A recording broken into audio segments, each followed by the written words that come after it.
All right, parents, let's talk about seasonal allergies, nasal congestion, something that hits a lot of people this time of year. As we're transitioning in seasons is a time where congestion and seasonal allergies are way rougher and way tougher on people. So I want to talk through what's really going on, where we missed the boat with a few of the traditional approaches, and how you can support your bodies healing through that so your kids are not dealing with this as much as you have in the past.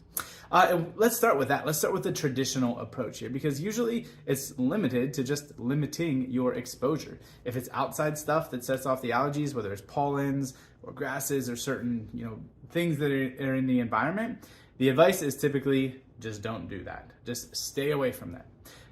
And that's true, right? If you have something that triggers it, you don't want to intentionally expose yourself to it. But the end result of that is kind of a sucky life, right? You're just not playing outside. You're not being active. Your kid can't explore the world like they should. And that is not what we are shooting for. So right off the bat, that is not a part of what we want to accomplish. As I've come to in the end here, maybe it's a piece of the puzzle, especially early on, but that is not really the end goal of what we should be shooting for.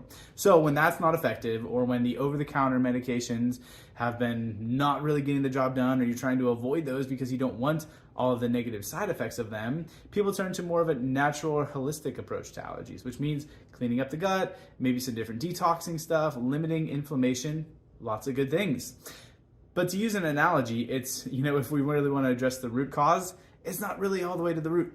It's to the trunk of the tree, but not really at that underlying optimal level. Still can be helpful, still something we want to talk about and give some advice on, but the starting point of addressing allergies, just like it is in addressing everything else, is let's get to the root issue at play.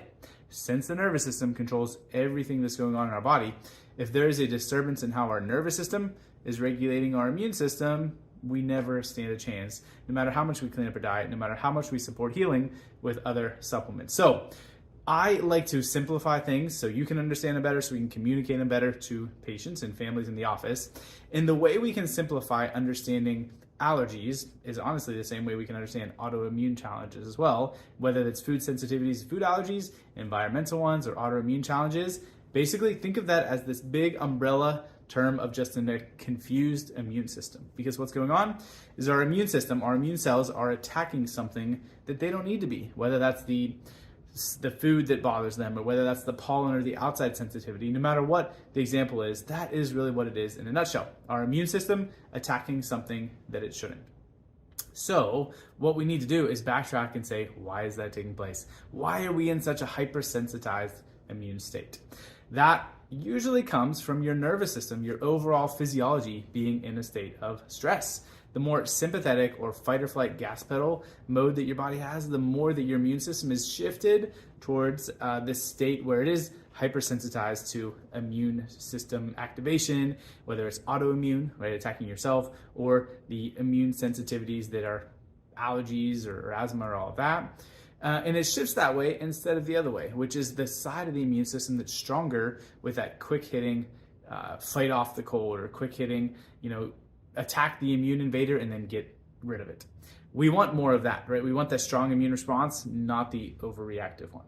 What happens when we're stuck in stress, what happens when that immune system or that nervous system is in survival mode, is our immune dysregulation follows suit. So that is the root of it. Let's address the neurological piece, especially this cranial sinus area, upper neck, sinuses, cranium. When that's off, drainage is going to be an issue, lymphatic movement, literally just congestion and fluid and mucus getting stuck.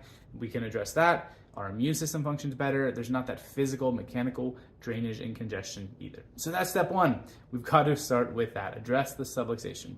And then, the other stuff helps too, right? We've got this, we've got D-Hist or D-Hist Jr., a supplement that naturally helps regulate histamines in your body. And yes, we want to avoid sugar, avoid dairy, avoid gluten, maybe some of those things that are going to make our bodies in a more inflammatory state. For example, this is day one of school for my family, which means last night with end of summer celebrations, there was more sweets, there was ice cream, there's stuff that probably isn't supposed to be a part of the normal diet. So even just today, my throat feels like, oh, you didn't do good yesterday and let's do better today. That stuff's going to affect it, but we got to start with the root issue. And then sure, early on in that healing journey, let's not expose ourselves to these things when we're trying to heal. Let's limit the exposure in the early stages. Guys, reach out if you got questions on that. Hope it helps. Hope it gives you some more information. We'd love to chat more. Send us a message, comment here, and we'll go from there. Have a great day.